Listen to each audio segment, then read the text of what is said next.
Hey guys, you're most welcome to the Kubernetes series.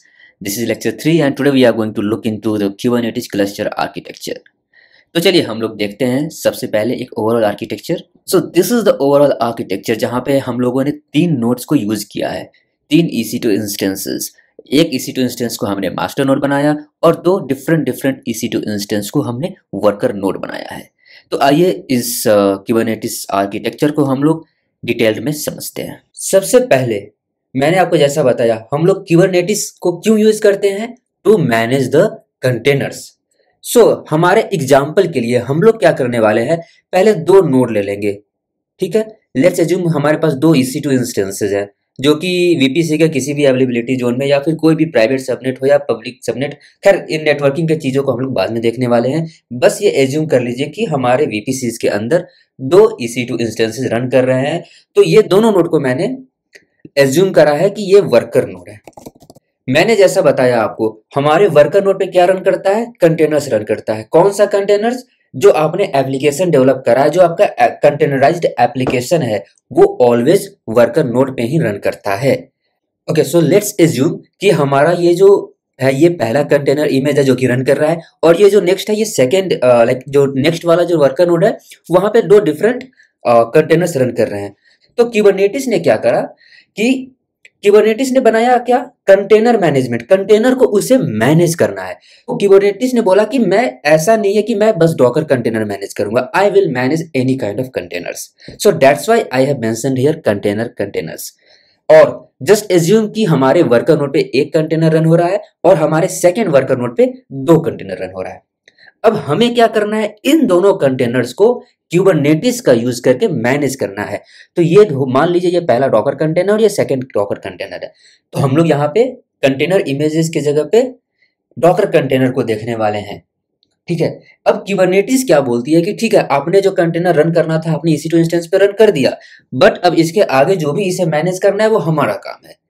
तो जब हम लोगों ने Kubernetes को सिलेक्ट करा कि हाँ भाई Kubernetes आप आओ और मेरे जगह पे इन सारे कंटेनर्स को मैनेज करो, तो उस टाइम पे Kubernetes क्या बोलेगी, ठीक है, I will manage your containers but I am not going to manage your container directly. Kubernetes directly इस कंटेनर को मैनेज नहीं करती है। तो Kubernetes ने क्या बोला कि उनके पास ना एक कंपोनेंट है जिसके अंदर वो इस कंटेनर इमेजेस को, सॉरी इस कंटेनर को रन कर सकते हैं। Kubernetes ने क्या बोला कि इसके पास एक कंपोनेंट है जिसके अंदर वो इस पर्टिकुलर कंटेनर को रन करेंगे। तो मान लीजिए ये जो रेड का कलर का मैंने बॉक्स बनाया है, ये एक कंपोनेंट है Kubernetes का जिसके अंदर कंटेनर्स को रन किया जा रहा है। तो अब ऐसा नहीं है कि उस बॉक्स के अंदर बस एक ही कंटेनर रखेंगे, Kubernetes चाहे तो उस बॉक्स के अंदर मल्टीपल कंटेनर्स को भी रन कर सकता है। अब ये जो बॉक्स मैंने बनाया जिसके अंदर ये कंटेनर रन कर रहा है, दोस्तों ये जो बॉक्स है ये स्मॉलेस्ट यूनिट है जिसे कि Kubernetes मैनेज कर सकता है। इस बॉक्स के अंदर आप कुछ भी डाल दो, उससे Kubernetes को उस चीजों से कोई मतलब नहीं। आप इसके अंदर एक कंटेनर डालो, 100 कंटेनर डालो, कुछ भी डालो, Kubernetes को इस कंटेनर से मतलब नहीं है। उसे बस मतलब है तो ये रेड वाले बॉक्स से, और ये जो बॉक्स है उसे हम लोग कहते हैं पॉड्स। तो दोस्तों पॉड क्या होता है? पॉड एक स्मॉलेस्ट यूनिट है आपके Kubernetes का। मैं यहां लिख डालता हूं, pod is an smallest unit of Kubernetes that is managed by Kubernetes cluster। Guys आप लोग सोच रहे हो कि मैं यहाँ K8S क्यों लिख रहा हूँ? आप लोग बहुत जगह देखते होंगे K8S।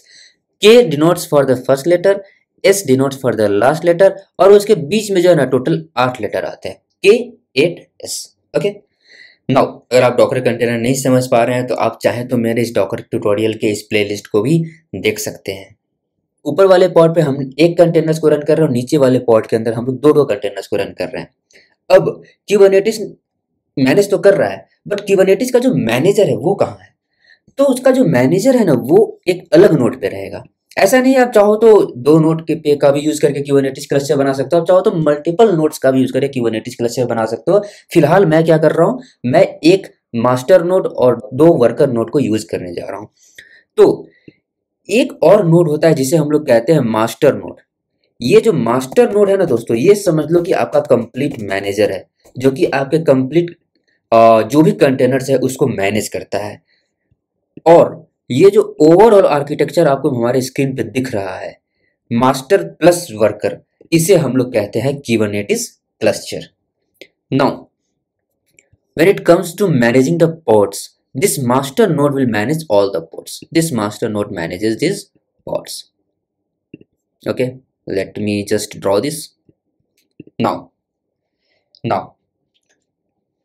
let's move to the master node. अब हम लोग मास्टर नोड के मल्टीपल कंपोनेंट्स को देखते हैं कि मास्टर नोड आखिर मैनेज करता कैसे है हमारे वर्कर नोड्स को।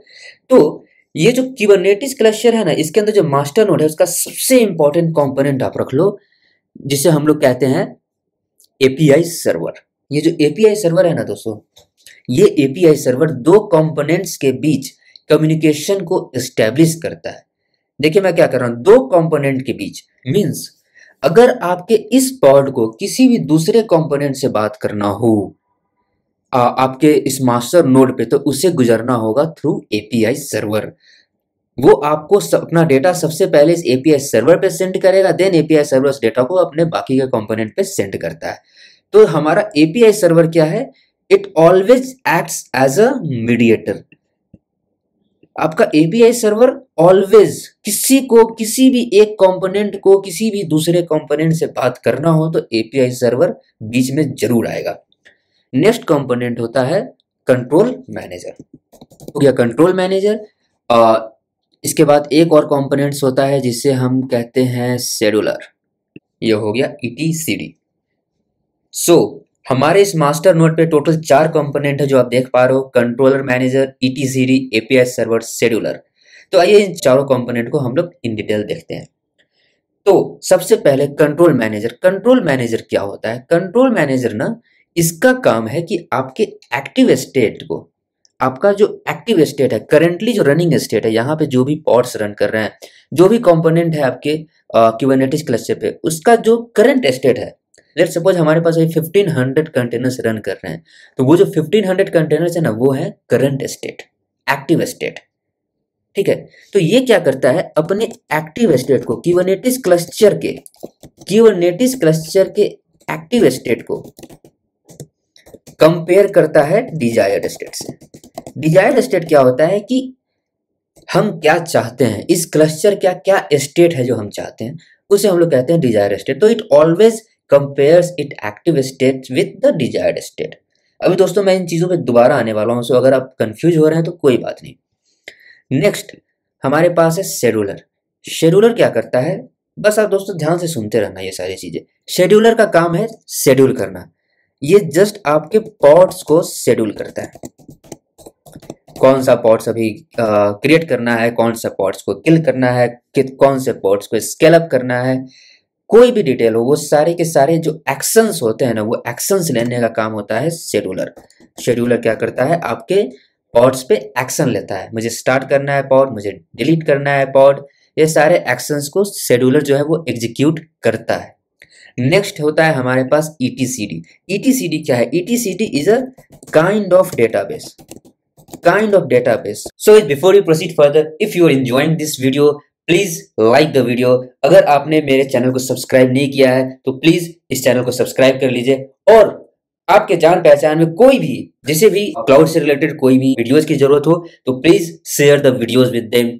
Thanks a lot guys. ये आपका जो भी डेटा है उसको की वैल्यू फॉर्मेट में स्टोर करके रखता है। ये क्या करता है, आपका जो भी डेटा है, डेटा मतलब इस Kubernetes क्लस्टर पे बहुत सारे कंपोनेंट्स हैं, बहुत सारे पॉड्स हैं, सारे के सारे कंपोनेंट्स के कुछ ना कुछ मेटा डेटा होते होंगे, सारे कंपोनेंट्स के कुछ ना कुछ डिटेल्स जरूर होते हैं। जैसे कि मान लीजिए ये हमारा पॉड रन कर रहा है और इस पॉड के पास हो सकता है कोई डिफरेंट IP एड्रेस हो, तो उस IP एड्रेस तक को ये स्टोर करके रखेगा। जो भी डिटेल है हमारे वर्कर नोड पे, टोटल नंबर ऑफ पॉड्स कितने रन कर रहे हैं अभी, वो डेटा भी हमारे ETCD पे ही स्टोर होगा। So it's a kind of database जो कि आपके Kubernetes क्लस्टर के कंप्लीट मेटा डेटा को स्टोर करके रखता है।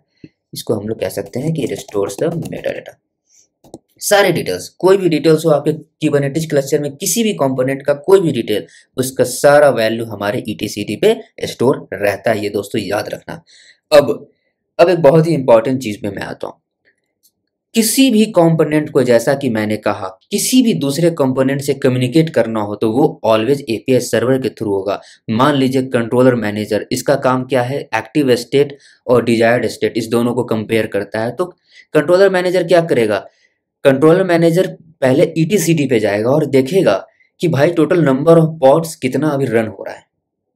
ठीक है, ये क्या करेगा, ये जाके देखेगा कि टोटल नंबर ऑफ पॉड्स कितना रन हो रहा है, फिर ये देखेगा कि डिजायर्ड क्या है और उसके बाद वो एक्शन लेगा। लेट सपोज कि मेरा नंबर ऑफ एक्टिव पॉड्स है 1000 बट मेरा डिजायर्ड है 1200।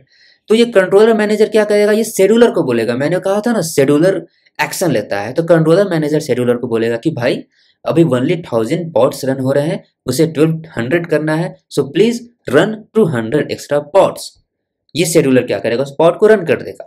बट क्या कंट्रोल मैनेजर के पास वो कैपेबिलिटी है कि वो डायरेक्ट ईटीसीडी और शेड्यूलर से बात कर सकते? नहीं, ऐसा नहीं है। कोई भी कंपोनेंट दूसरे कंपोनेंट से डायरेक्टली कम्युनिकेशन एस्टेब्लिश नहीं कर सकता है। They will have to go through the API server. तो यहाँ कंट्रोल मैनेजर क्या करता है, पहले वो ईटीसीडी से बात करना हो तो अपने रिक्वेस्ट को एपीआई सर्वर के पास सेंड करेगा। Then API will get those data from ETCD कि एक्टिव स्टेट का डेटा क्या है, नंबर ऑफ पॉड्स टोटल कितने रन हो रहे हैं, वो सारे डेटा को एपीआई फेच करेगा ईटीसीडी से, and then again it will provide those data to the control manager once again. And after that, once the controller manager will get to know that okay, now we have to launch 200 extra pods to just match your active state and desired state. So what it will do, controller manager will send that request to scheduler using API server.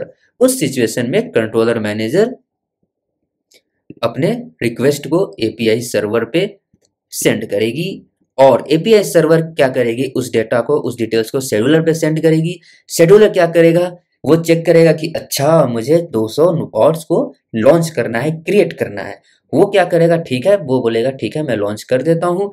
वो वापस से launch करने का जो भी detail है, जो भी रिक्वेस्ट होता है, वो एपीआई सर्वर को सेंड करेगा and then API server will take those request further and after that your pods will be created.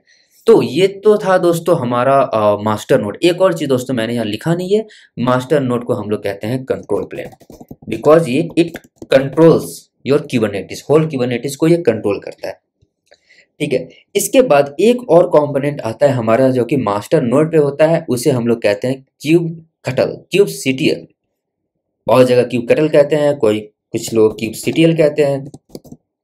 Cube CTL क्या होता है, ये एक कमांड लाइन टूल होता है। CLI ये एक कमांड लाइन टूल है जिसके थ्रू हमारे कंपनी में काम कर रहे एडमिन्स हो गए, एडमिनिस्ट्रेटर्स जिसे कहते हैं, एडमिनिस्ट्रेटर्स हो गए, या फिर यूजर्स, नॉर्मल यूजर्स आप ले लो, नॉर्मल यूजर्स को आप ले लो, एडमिनिस्ट्रेटर्स हो गए या फिर यूजर्स हो गए, उन लोगों को अगर कोई भी एक्शन हमारे पॉड्स वगैरह पे लेना है, लेट सपोज कि हमारे यहाँ 3 पॉड रन कर रहा है, अब मुझे सडनली पता चला कि हाँ भाई नेक्स्ट 1 आवर में मेरे एप्लीकेशन पे ट्रैफिक बढ़ने वाला है, तो मैं क्या करूंगा, ये मेरा ड्यूटी है कि भाई मैं अपने नंबर ऑफ पॉड्स को इंक्रीज कर दूं, 3 के जगह मैं अपने नंबर ऑफ पॉड्स को 10 कर दूं, ताकि हमारा जो भी काम है वो रुके नहीं, जो कस्टमर्स है उन्हें कोई भी इशू नहीं हो। ठीक है, तो मैं क्या करूंगा, मैं क्यूब कटल, ये जो CLI कमांड होता है, कैसा हम लोग डॉकर रन करते हैं, डॉकर रन -p जो भी है, उसी तरह क्यूब सीटीएल भी होता है। तो क्यूब सीटीएल के थ्रू, क्यूब सीटीएल का यूज करके हम लोग वो रिक्वेस्ट डाल सकते हैं कि भाई just increase the number of pods, और वो रिक्वेस्ट जाएगा एपीआई सर्वर पे, then API server will send that request to scheduler, because at the end action scheduler को ही लेना है। गाइज पूरे आपके क्यूबरनेटिस क्लस्टर पे जो पॉड्स वगैरह उस पे कोई भी एक्शन शेड्यूलर ही लेता है, बाकी कोई नहीं लेता है। बाकी का काम है इंस्ट्रक्शन देना और शेड्यूलर का काम है उस इंस्ट्रक्शन को फॉलो करना। तो शेड्यूलर क्या देखेगा कि हाँ भाई मुझे नंबर ऑफ पॉड्स को इंक्रीज करके 10 करना है, then scheduler will increase the number of pods और उसके बाद आपके टोटल 10 पॉड्स रन होने लगेंगे। तो ये तो था हमारा कंट्रोल प्लेन, मास्टर नोड। अब हम लोग आते हैं वर्कर नोड पे। दोस्तों वर्कर नोड पे भी मल्टीपल कंपोनेंट्स होते हैं।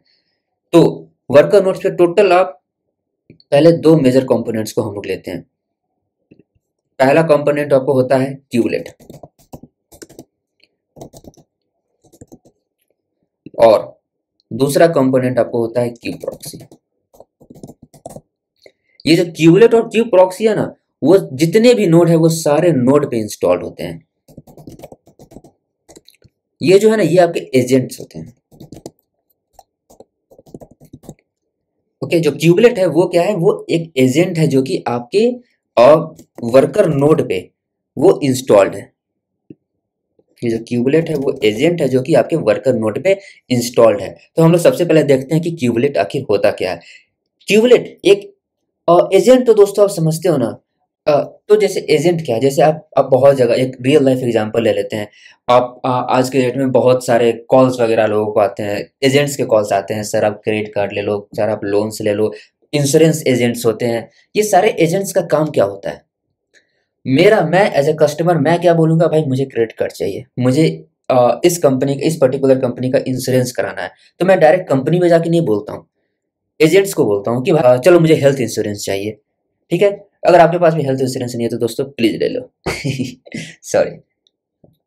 तो चलिए, मुझे मान लीजिए हेल्थ इंश्योरेंस चाहिए, तो मैं क्या करूंगा, मैं उस किसी भी पर्टिकुलर कंपनी के एजेंट के पास जाऊंगा और बोलूंगा कि sir I want health insurance. तो एजेंट क्या करता है, एजेंट अपने कंपनी का उनका जो भी है वो डिस्कशन करेगा, जो भी डिटेल है आपको जो भी चाहिए वो सब कुछ करके देगा। आपको फॉर्म चाहिए सिग्नेचर के लिए, फॉर्म भी एजेंट ही आपके लिए ला करके देगा। आपको जो भी चीज़ों का जरूरत है वो सब का सब काम एजेंट करेगा। आपको कंपनी के पास जाने का कोई जरूरत नहीं है आज के डेट में दोस्तों। सेम चीज़ यहाँ भी होता है।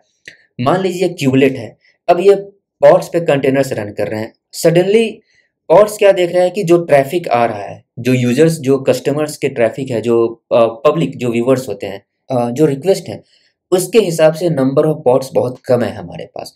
लेट्स सपोज कि thousand not thousand 1 lakh user हमारे एप्लीकेशन को एक्सेस कर रहे हैं।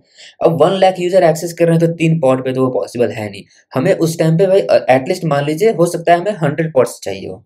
Let's suppose 100 pods. हाँ, तो यहाँ क्या है, अब हमें अभी कितना चाहिए, 100 पॉड्स। तो हम ये जो रिक्वेस्ट है वो किसके पास जाता है, क्यूबलेट के पास, कि मुझे चाहिए 100 पॉड। क्यूबलेट क्या करेगा, उस डेटा को सेंड करेगा एपीआई सर्वर पे। एपीआई सर्वर उस सारे डेटाज को वो अपने डेटाबेस पे स्टोर करेगा, जो भी उनका ईटीसीडी है। और फिर वो डेटा जाता है हमारे कंट्रोलर मैनेजर के पास, और कंट्रोल मैनेजर क्या करता है, कंपेयर करता है कि अच्छा जो नया डिजायर्ड स्टेट है वो क्या है, 100। जो न्यू डिजायर्ड स्टेट है वो क्या है, 100 पॉड्स। ओके, फिर वो अपने पुराना जो उसका स्टेट है, एक्टिव स्टेट, उसके पास वो कितना है, 3 पॉड्स। अब कंट्रोलर मैनेजर को ये डिटेल दिखा कि हाँ भाई हमारे पास जो डिजायर्ड स्टेट था वो था 100 पॉड्स, जो एक्टिव स्टेट है वो है 3 pods. So we need 97 pods extra, 97 additional pods. फिर वो क्या करेगा, वो जो भी डिटेल्स है वो उस डिटेल्स को वो चाहे तो आपके ईटीसीडी पे स्टोर कर देगा। वो क्या करेगा, ईटीसीडी पे स्टोर कर देगा। और फिर शेड्यूलर क्या करेगा, शेड्यूलर उस डेटा को उठाएगा ईटीसीडी से, और उस पे जो भी एक्शन है, एक्शन क्या है, हमें 97 एडिशनल पॉड्स को लॉन्च करना है।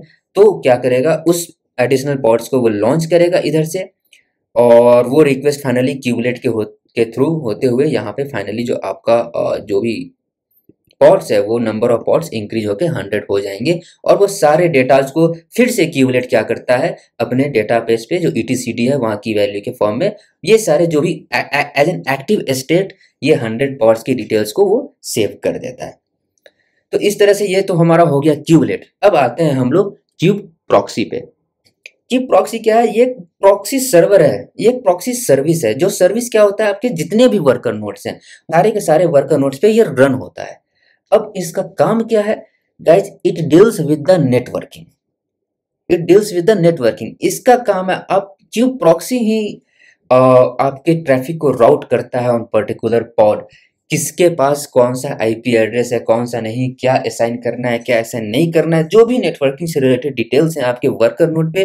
बिफोर प्रोसीडिंग फर्दर, आप लोग से मैं रिक्वेस्ट करता हूं कि प्लीज मेरे सारे वीडियोस का फीडबैक यहाँ पे दें, ताकि मैं अपने वीडियोस के क्वालिटीज को इम्प्रूव कर सकूं। आपको कुछ नहीं करना है, सीधा से मेरे cloudstrategy.services पे जाना है, जहां पे आपको ये फीडबैक फॉर्म भरना है। I just review the feedback form, और उसके बाद जो भी इंप्रूवमेंट्स होंगे मैं अपने वीडियोज में वो करूंगा। वो सारे डिटेल्स को हैंडल कौन करता है, क्यूब प्रॉक्सी करता है। ये क्या करेगा कि आपका जो सर्विस है, लेट सपोज ये जो मेरा कंटेनर रन कर रहा है इस पॉड को, इसको ये एक्सपोज करता है टू द इंटरनेट। ये किसकी बदौलत होता है? ये सारी चीजें होती हैं क्यू प्रॉक्सी के बदौलत। तो आपका जो भी रिक्वेस्ट है वो क्यू प्रॉक्सी पे आता है and then it goes to your pods. Okay guys, let's suppose कि मेरा कोई पर्टिकुलर रिक्वेस्ट है जो किसी पर्टिकुलर पॉड्स पे ही जाना है, तो वो कैसे जाएगा? लेट्स सपोज 50 पॉड्स है जिसमें से मेरा जो रिक्वेस्ट है बस 10 पॉड पे ही जाना है, बाकी के 40 पॉड्स पे नहीं जाना है उसे। तो वो कैसे होगा? वो सारी चीजें क्यू प्रॉक्सी ही हैंडल करती है और कोई नहीं। सो फ्रेंड्स, आई होप कि आपको ये मेरा वीडियो अच्छा लगा होगा। अगर आपको मेरा ये वीडियो अच्छा लगा है तो प्लीज इसे लाइक कर दीजिए, सब्सक्राइब कर दीजिए और शेयर कीजिए। Thank you so much guys, bye bye.